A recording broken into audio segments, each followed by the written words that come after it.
এই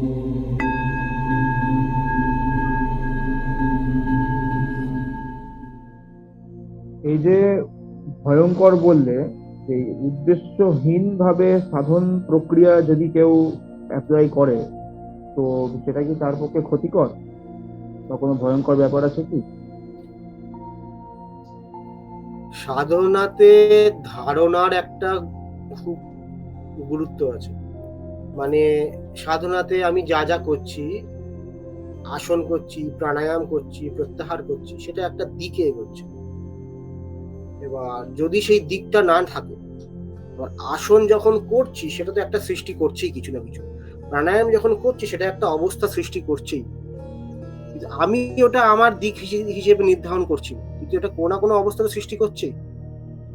এবার এই যে শক্তিগুলোকে নিয়ে আমরা আমার ভিতরে যাচ্ছি, ভিতরের আমাদের যে সূক্ষ্ম সূক্ষ্ম শক্তিগুলোকে নিয়ে আমরা কাজে লাগানোকে আমি জাগ্রত করার চেষ্টা করছি প্রাণায়ামের মাধ্যমে, প্রত্যাহারের মন্ত্র জপের মাধ্যমে। এটার যখন কোনো উদ্দেশ্য থাকবে না, তখন কি করে শক্তিটা কি হয়, শক্তিটা উদ্দেশ্য থাকা মানে গোটা শক্তি একদিকে এগোবে। উদ্দেশ্য থাকবে না, শক্তিটা কখনো যে নানা দিকে শরীরের নানা জায়গায় যাবে, সেখানে গিয়ে কি হবে, এই যে আমরা যখন জাস্ট চোখ বন্ধ করে ধ্যান করতে বসি, ধারণা নেই ধ্যান করছি, ধারণাবিহীন ধ্যান। কোনো একটা ধারণা বলতে আবার বলেছে ব্রহ্ম কালী এসব বলে দিচ্ছে, অ্যাবস্ট্রাক্ট করে দিলে মুশকিল আছে। ধারণাটা এমন যেটা ধারণ করা যায়, ধরা যেতে পারে। যখন ধারণাবিহীন ধ্যান করে, তখন মনটা কি করে নানা দিকে যায়, সেখানে গিয়ে সেখানে যে কর্মটা আছে ওটাকে ট্রিগার করে,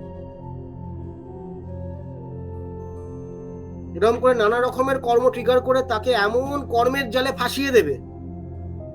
এই কারণে যারা আধ্যাত্মিক প্রকৃতির হয় এবং ধারণাবিহীন সাধনা করে, তাদের জীবনে প্রচুর অভাব আসে, তাদের অনেক সমস্যা আসতে পারে, বিক্ষিপ্ত ভাব আসতে পারে, বা কেনই বা করছি, তাদের অনেক সমস্যা, মানে সমস্যা শেষ নেই, মানে ভালো জীবন খারাপ হয়ে যেতে পারে।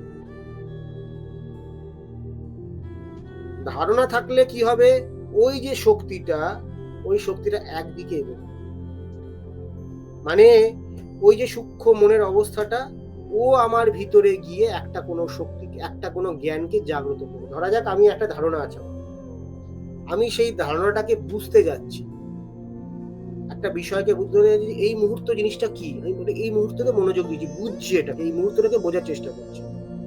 এই যে এই মুহূর্তকে বোঝার চেষ্টা করছি, এই মুহূর্তের রহস্যটা খুলতে গেলে আমার মনটাকে, আমার মন একটা কোনো স্থানে গিয়ে, আমার শরীরের মধ্যেই একটা কোনো স্থানে গিয়ে স্থিত হয়ে যাবে। সেখান স্থিত হওয়ার ফলাফলে উত্তরটা পাবো। এবার কেন ওই স্থানটায় গেল, কারণ আমি ট্রিগার করছি এই মুহূর্তকে বুঝবার জন্য, ওটাকে আমি ট্রিগার করছি, স্টার্ট করাচ্ছি,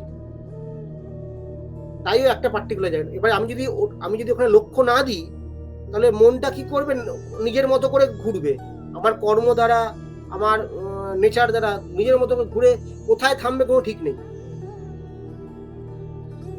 আমার ভালো করতে পারে, খারাপও করতে পারে। আর যখন আমি লক্ষ্য দিচ্ছি, তখন ঘুরতে ঘুরতে ঠিক সেই জায়গায় গিয়ে থামবে যেখানে আমি আমার উত্তরটা পাবো।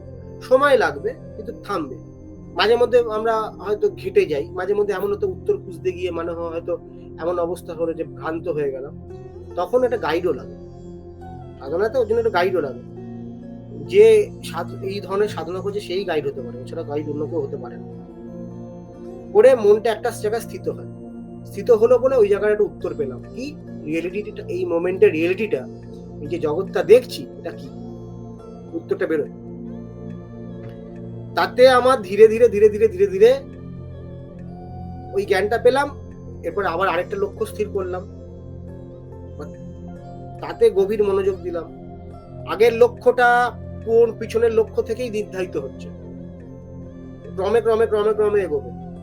এই কারণে শাস্ত্রগুলোর মধ্যেও ক্রম আছে, কারণ পুরো শাস্ত্রটাই লক্ষ্য বস্তুগুলোকে তৈরি করছে। এক একটা শ্লোক হলো, এক একটা বিষয় হলো, যেটা বিষয় নিয়ে বলছে, সেই এক একটা বিষয় হলো এক একটা ধারণা। এটাকে পাওয়ার পরে সেকেন্ডটায় ধারণায় মন দেওয়া যাবে, তারপর ধারণায় মন, এরকম করতে করতে করতে করতে একটা সময় হয়তো আসবে যখন আমি দেখবো যে তন্ত্র লাগছে, ক্রিয়া লাগছে, এই দেবী লাগছে, তখন আমি ভিতর থেকেই বুঝবো। কিন্তু এই স্টার্টিং পয়েন্টটা না করলে হবে না। স্টার্টিং পয়েন্ট হলো এই মুহূর্তে আসা। এই মুহূর্ত মানে কনফ্লিক্ট লেস অবস্থায় আসা। যত জীবনে কনফ্লিক্ট থাকবে তত সাধনা হবে না। আনন্দ থাকবে, আনন্দ। সাধনা মানে পূর্ণতার যাত্রা। যে সাধনা করছে সে দুঃখী হবে না, সে আনন্দে ভরপুর হবে, লাইট হবে। সে যেখানে যাবে সেখানে লোকের মধ্যে আনন্দ জাগ্রত করবে, কনফিডেন্সের কারণ হবে। সব হবে, সবার মধ্যে সেই সম্ভাবনা আছে। কেউ যদি বিপদে চলে যায়, বিপথে কেউ চলে গেছে, তার মধ্যেও সেই সম্ভাবনা আছে। বা শুরু করতে পারে, সবাইকে অল্প অল্প করে শুরু করতে হবে। কেউ হয়তো শুরু করতে পারেনি, কিন্তু শুরু করতে পারবে, তাও অল্প অল্প। এই যে জাস্ট স্থির হওয়া শুরু হও, নিজেকে শেখা শুরু করো, জন্মেছো যেই জ্ঞানটাকে নিয়ে বোঝাচ্ছ, বোধ বুদ্ধিকে কাজে লাগাও বুঝবার জন্য। ওই তোমার আত্মাই তোমাকে ধীরে ধীরে ধীরে ধীরে গাইড করবে। আত্মারাম গুরু, ওই আস্তে আস্তে আস্তে আস্তে ঠিক গাইড করবে।